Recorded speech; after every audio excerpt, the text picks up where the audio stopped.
big congratulations on the film. It's fantastic. It took me for one hell of a ride. There's a lot of twists and turns in there that I did not expect. It had the power to break my heart and then fill it up with joy again and then snatch that joy right back. Wow, thank you. Appreciate it. I'm glad you had that experience with it. What were your influences going into the film? You mean cinematic ones or? Yeah. So the film that most inspired the look of the film was, do you know Fallen Angels, the Wong Kar-wai movie? Yeah. Yeah, I love the way that movie uses the wide angle lens, you know, to really kind of thrust you into the world. We chose to use a super, you know, almost the whole movie except for maybe 3 shots is shot on this almost fisheye lens, partially because webcams, you know, they have that fisheye kind of quality, so it's almost like the trick of seeing the whole world from a webcam's point of view. Yeah. But secondly, I just like the idea. I love what that lens does to objects in the world, whether it's you know, a mouse or a cup, or especially Jack's laptop. You know, it makes them feel more real because they're almost popping out of the camera in almost this 3D picture book kind of way. So yeah, also Terrence Malick, his last 3 or 4 films, I love the way he uses wide angle lenses too, by really making you aware of objects and things in the world. So I was trying to, I guess those were 2 of my bigger visual influences for wanting to, you know, use that kind of glass and use those kind of camera movements and those kind of things. You know, I've read a couple of early reviews of the film from when it premiered at Fantasia. A lot of people have compared it to Kubrick's Eyes Wide Shut and as far-fetched as Amelie. What do you have to say about that? I totally buy the Eyes Wide Shut, because that's a movie about that. I like that. That's my favorite Kubrick movie. It's because it's sort of like it's a dark sexual movie, but it's also very funny. You know, there's a lot of people have talked about Eyes Wide Shut being almost a comedy, which I like. And you know, it's this one guy exploring this New York underbelly kind of thing. The Amelie reference, I think, is there's that I was wondering at that when I read it. There's that one gag in Amelie where they're like, you know, right now in Paris, you know, thousands of people are having sex, and it cuts to all those little, you know, inserts, all these different people having sex, which, yeah, I'm not, I think I smell the connection between that and Private Jet, but. Obviously, there's other comparisons to films such as Uncut Gems and Good Time. Yeah. Do you feel that your film and those films sparking a particular brand of New York type thriller? Definitely. I mean, their films, those 2 films are more just straightforward thrillers. You know, when you watch those films, their purpose is to make you feel anxiety for 2 hours. You know, my film really isn't. I very self-consciously was playing with the language of the mumblecore films, and especially the Safdie brothers, by casting. Julia had yet to do Uncut Gems, but by casting Buddy, I was kind of like, you know, putting people in that same cinematic universe. But really, I think I'm interested in, you know, like the things I'm interested in as a filmmaker are very different than the Safdie brothers. I don't just want to thrill and chill you. Not to say that that's all they do, but I'm much more interested in kind of quiet moments. I think I have a more kind of silly comic sensibility than they do. Yeah. But yeah, we're definitely playing with the same world, which is a very tough New York. You know. You mentioned that obviously Julia Fox and Buddy are in your film. How is it working with them? Great. I mean, I love Buddy. He's a true character. I mean, what you see on screen is exactly what he is. He's great because there's no pretense there. He just, you know, and he never turns it off. You know, it's 1 a.m. and I'm just hanging out at Buddy's house, and he's like, "Come on, fight me, Ben." You know, like, he just is that guy. Julia is also incredible. You know, she's, you know, I think what they both have in common is they're not coming from central casting, you know, and they're going to auditions every day. they're both people who their reason why they're a gift to the cinema is because they just are those people, and they have this unique ability to just be themselves in front of the camera. Yeah. So I've always liked movies with people like that, Mm-hmm. that are just true characters, Yeah, the film's got a very heavy sense of realism about it. It doesn't feel fictional. Mm-hmm. Especially with the scene between Jack and Larry in the art gallery, where Yeah. they have a quick scrap. It's almost like the epitome of every male friendship, machismo, who's the big dog. Yeah, exactly. That scene happened because that was the first day of shooting, and Buddy hadn't learned his lines yet. And he said, sorry, Ben, I don't really remember what I'm supposed to do here. I said, it's okay. And he was really into boxing at the time. He was literally trying to box every single person. I'm like, just do that, like what you did to me last night at your house, do to Jack. Try to get, and then, so that scene literally is unscripted. That's why it almost has this reality TV kind of feeling to it. You know what I mean? Yeah, definitely one of the funnier moments of the film. Yeah. So obviously with the themes of the film of loneliness, isolation, obsession, do you feel that it will resonate with people more whilst we're in this global pandemic than it may have pre-pandemic? Yeah, probably. A bunch of people have asked me that or noted that, been like, oh, this feels like a pandemic movie. We made it way before the pandemic, but yeah, I mean, the pandemic is only exacerbating the kind of situation we already were in, which is that, I don't know where it is. Oh, here we go. This is the conduit to the rest of the world. You know what I mean? Yeah. And it's going to get increasingly more and more that way. The pandemic has just really revealed how life for us was already, which is, you know what I mean? So, yeah, I don't know. I think so. How easy was it getting the film distributed, and why now? Well, I don't know. This is the first film. I mean, I made some other films, but this is the first time I've actually distributed it on a bigger scale, other than just kind of making an underground film. I guess you would still call this an underground film. It's the next level of underground films. But yeah, I think things started to come together when we screened it for Fantasia, the Fantasia Film Festival, and started to meet some cool people. But yeah, we finished the film, like the edit and the color correction, everything, maybe 8 months or so ago, but it was like right peak pandemic, Yeah. And it was, I wanted to do some screenings in New York, and obviously that couldn't happen. And a lot of, all the film festivals we got into, we couldn't go to in person. So yeah, it became this weird thing of like, do we wait until after pandemic and I was like, no, this actually feels like the kind of movie that you'd almost want people to just watch on their own, on their computers. So it's actually working out kind of nice for us. Yeah, for sure.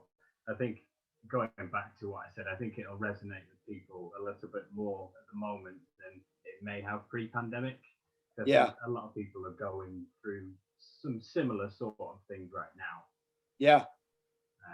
And with that, obviously, Julia Fox plays a cam girl dominatrix. Yeah. Do you feel that the film will highlight the potential risk behind that line of work? Yeah, well, certainly in the sense that Jack does overstep his boundaries. He stalks her, he breaks into her house. I'm sure any girl who does sex work has had to deal with the every single one of them has had to deal with the guy who falls in love with them. You know what I mean? I've been accused by some people have come at me online and said, well, as someone who has done sex work or has a big interest in people who do sex work, I think you let him off the hook too easy or something like that by not punishing him enough for his transgressions or something like that, which, that's kind of either here nor there. My answer has always been, they're both criminals, you know what I mean? He breaks in her house and she also robs him. Like neither of these people are innocent angels.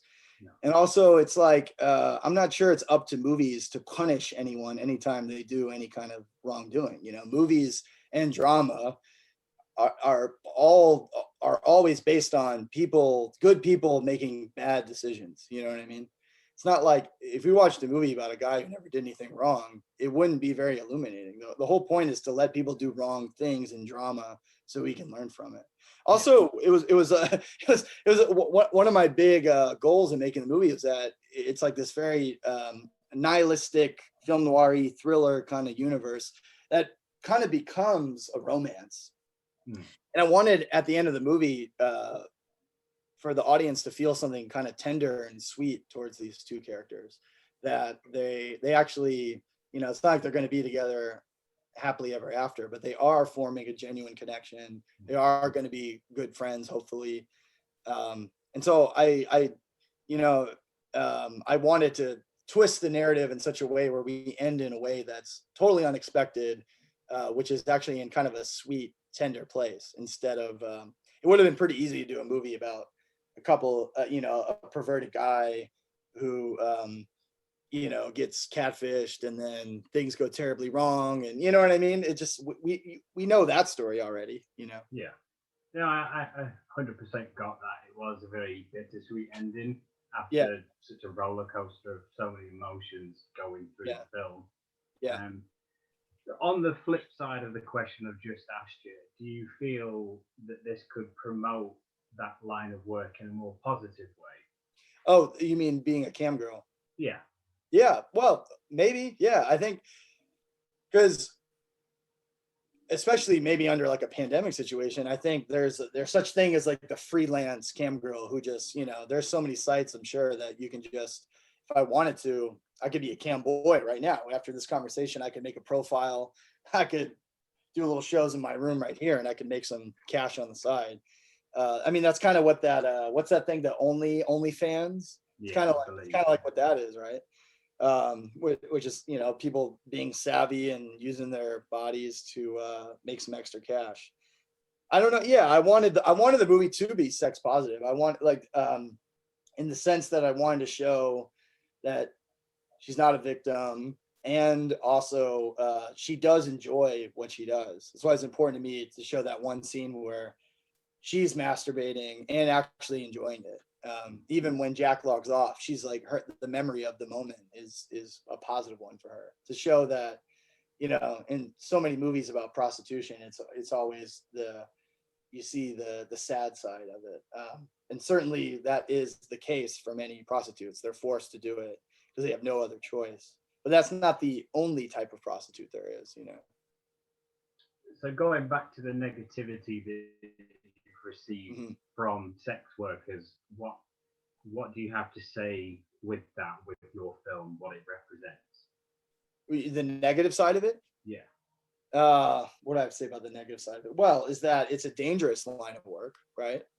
It's especially because it's not legalized in the States, at least. And you're playing, you know, you're doing for money what is often done for love. So that's already playing with fire, right? That's why you're going to get people like Jack that stalk you, you know. I don't know. I don't think prostitution under capitalism is not really hardly different than many other jobs. Like filmmaking is or what you do. You know what I mean? It's like it's not that dissimilar. Like what you do, couldn't you say, is you're doing for money what you might have done for love anyway? It's a type of prostitution, maybe less. There, you know, it might be like safer or something, but there's an analogy to be drawn there. I don't know. I would say, if anything, my film shows the danger in attracting people that don't know how to distinguish between the fantasy and the reality. They don't Jack doesn't understand that Scarlet acts towards him differently than how she acts towards everybody else. You know what I mean? Yeah, 100%. So during the end credits, the film is dedicated to somebody. Forgive me if I get the surname pronunciation wrong. Mhm. Jane Erkinen. Are Yeah. you able to elaborate on who that was, who it is?